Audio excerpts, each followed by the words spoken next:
देखेंगे कि अब देखते हैं, अभी तक तो मैंने पृष्ठभूमि तैयार किया था बाबर को। अब यहाँ से देखते हैं कि आखिर भारत पे बाबर कैसे आता है और भारत में मुगलिया सल्तनत, मुगल वंश की स्थापना करता कैसे है और किन लोगों ने बाबर को आमंत्रित किया था, तो इसके बारे में हम बहुत ही कायदे से देखने का काम करेंगे। तो भारत में इसे बुलाने का, बाबर को भारत में न्योता देने का काम कौन कौन करता है? तो इब्राहिम लोदी को कठोर एवं निरकुश नीति के लिए जाना जाता है। किसको? इब्राहिम लोदी को।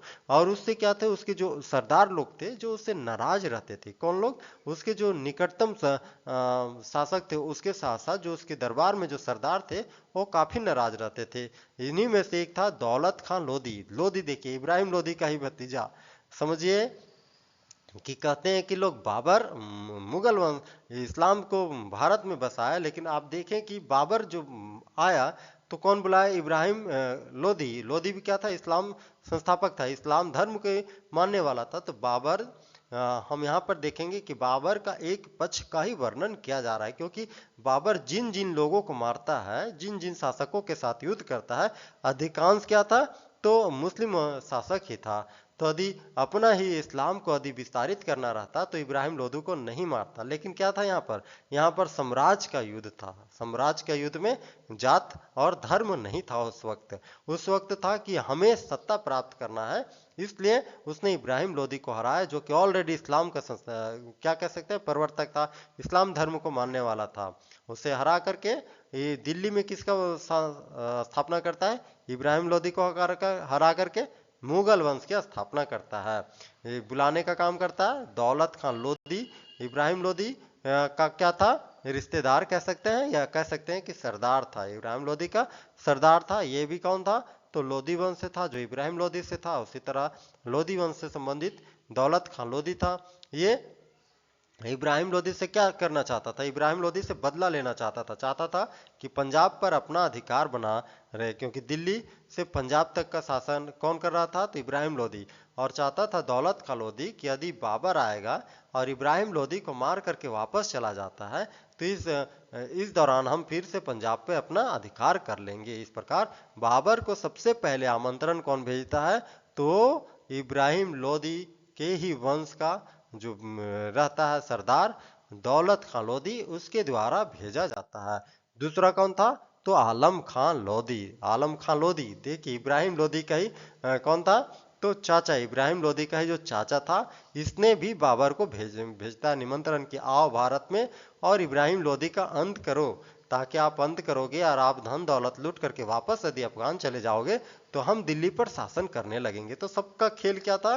दिल्ली पर शासन करना, दिल्ली के राजवंश को हासिल करना।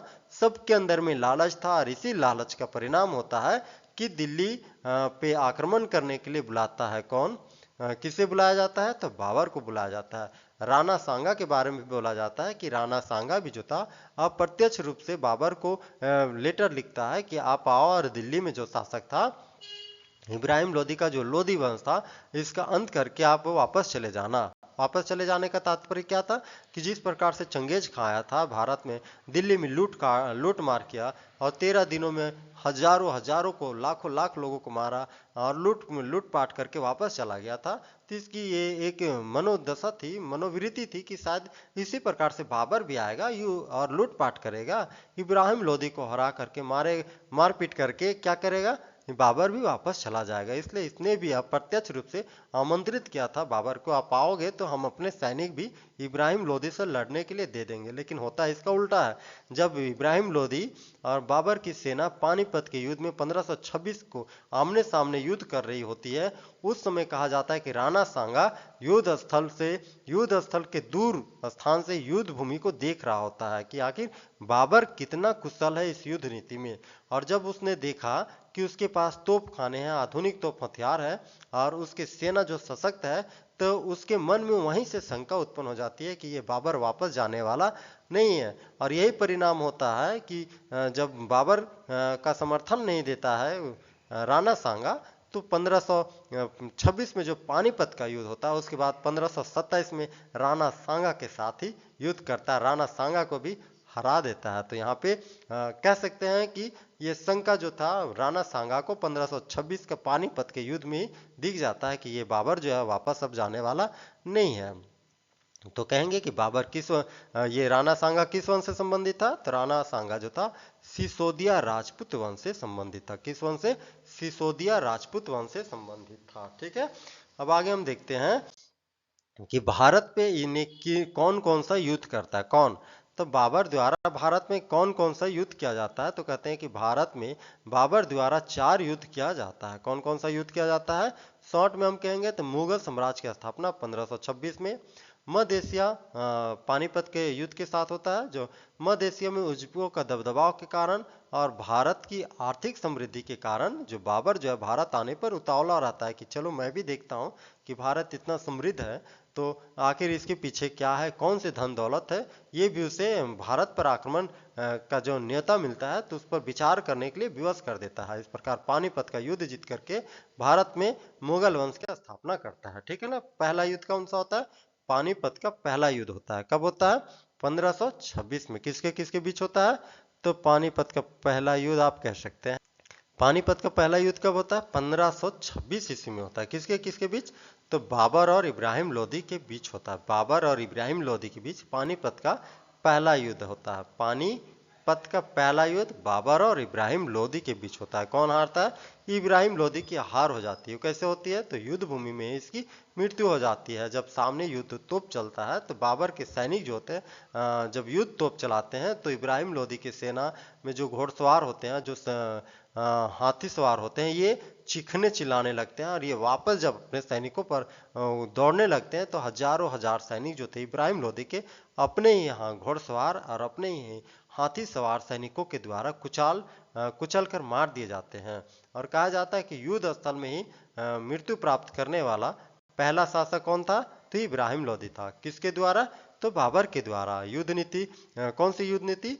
तुगलमा युद्ध नीति पद्धति के द्वारा इब्राहिम लोदी को हराता है। और इसका परिणाम क्या होता है? इसका परिणाम होता है कि भारत में मुगलिया वंश की स्थापना हो जाता है। भारत में मुगलिया वंश का, मुगल साम्राज्य का स्थापना हो जाता है। किसके मरते ही? इब्राहिम लोदी की मृत्यु के साथ ही दिल्ली सल्तनत पर किस वंश का शासन स्थापित होता है? मुगल वंश का शासन स्थापित हो जाता है।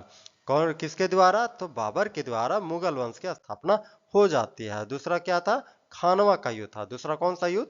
खानवा का युद्ध। अभी मैंने कहा था कि राणा सांगा को आभास हो जाता है 1526 वाले युद्ध में ही कि ये जो बाबर है ये बहुत ही कुशल और शक्तिशाली सेना के साथ भारत पर इब्राहिम लोदी के ऊपर आक्रमण किया है, संभवतः ये कल हमारे मेवाड़ पर भी आक्रमण करना दे।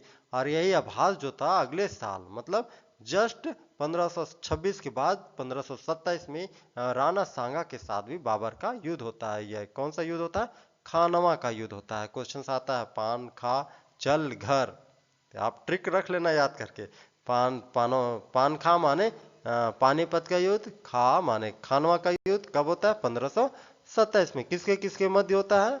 तो बाबर और राणा सांगा के मध्य होता है। राणा सांगा की हार हो जाती है और दिल्ली से लेकर के आगरा तक किसका साम्राज्य स्थापित हो जाता है? विस्तार हो जाता है। तो मुगल वंश का विस्तार हो जाता है। किस युद्ध में? क्वेश्चन यहाँ पर यह भी आता है कि किस युद्ध में बाबर ने गाजी शब्द का इस्तेमाल किया था? गाजी मतलब कि हम अल्लाह के बंदे हैं, हम अल्लाह के अवतार हैं और काफिरों को मारना है। काफिर मतलब कि जो मुस्लिम के अतिरिक्त जो भी अन्य धर्म के अनुयायी है उसे मारना ही मेरा प्रथम कर्तव्य होना चाहिए। तो ये किस युद्ध में गाजी शब्द का इस्तेमाल करता है? अपने आप अल्लाह का पैगंबर घोषित करता है गाजी। किस युद्ध में? तो खानवा के युद्ध में करता है। क्वेश्चन आता है कि गाजी अपने आप को घोषित करने वाला कौन सा युद्ध था बाबर के द्वारा? कौन सा युद्ध था? खानवा का युद्ध। और खानवा का युद्ध किसके किसके मध्य होता है? तो बाबर और राणा सांगा के मध्य होता है। कब होता है? 1526 ईस्वी में होता है। और इसके साथ साथ बाबर राणा सांगा को हरा करके उत्तर प्रांत जो मेवाड़ वाला प्रांत था उस पर भी मुगल सत्ता स्थापित कर लेता है। इस प्रकार दिल्ली से लेकर के राजस्थान हरियाणा वाले प्रांत में भी किसका साम्राज्य विस्तार हो जाता है? तो मुगल वंश का विस्तार हो जाता है। तीसरा युद्ध करता है 1528 में।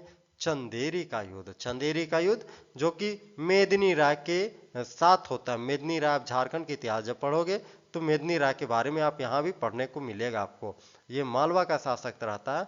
मेदिनी राय और चंदेरी वंश से संबंधित था। इसे हराता है कब? चंदेरी के युद्ध में 1528 ईस्वी में। और इस प्रकार से चंदेरी जो कि मध्य प्रदेश मालवा वाला प्रांत था, तो आप कह सकते हैं कि दिल्ली, राजस्थान, हरियाणा, उत्तर प्रदेश से होते हुए मध्य प्रदेश चंदेरी तक किस वंश का विस्तार हो जाता है 1528 तक में?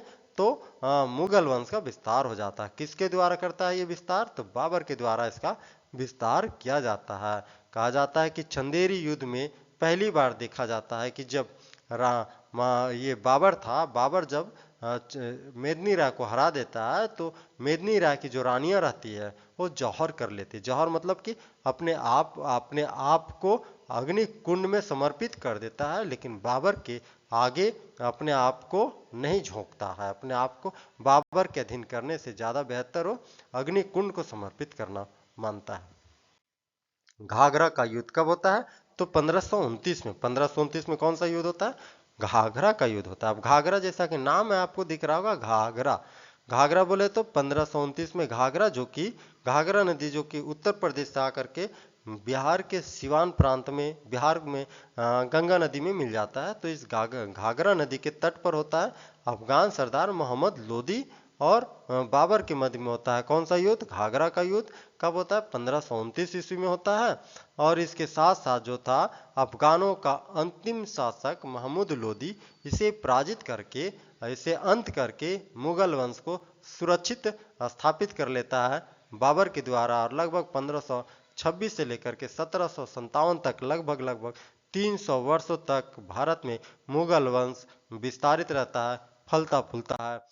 इस प्रकार हम निश्चित रूप से हम कह सकते हैं 1529 से लेकर 1529 तक जो भारत में बाबर 4 युद्ध करता है। इसके साथ दिल्ली, आगरा, राजस्थान, हरियाणा, मध्य भारत जो कि मालवा वाला एरिया था, उसके साथ पूर्वी भारत में जो पूर्वी भारत जो मध्य प्रदेश से मालवा जो चंदेरी मेदिनी राय वाला एरिया था, यहाँ तक किस वंश का विस्तार हो जाता है? तो मुगल वंश का विस्तार हो जाता है। तो आज हमने देखा कि मुगल वंश का विस्तार भारत में 1526 से किन किन युद्धों के उपरांत होता है। भारत में मुगल साम्राज्य की स्थापना में किन भारतीय साम्राज्य का हाथ कह सकते हैं, जिसमें से आलम खान लोधी था और राणा सांगा था। इन सारे लोगों की किस प्रकार से मिली भगत थी, किस प्रकार से इन लोगों का ये सोच था कि कि बाबर भी आएगा, युद्ध करेगा और दिल्ली में इब्राहिम लोधी को मार करके चला जाएगा, लेकिन वो जाता नहीं है, बल्कि भारत में ही मुगल वंश की स्थापना करता है। और भारत में ही 1526 से लेकर के 1757 तक मुगल वंश भारत में स्थापित रहता है। तो इसके साथ में हम मिलते हैं अगले वीडियो में, तब तक बने रहे हमारे वीडियो के साथ। जय हिंद, जय भारत।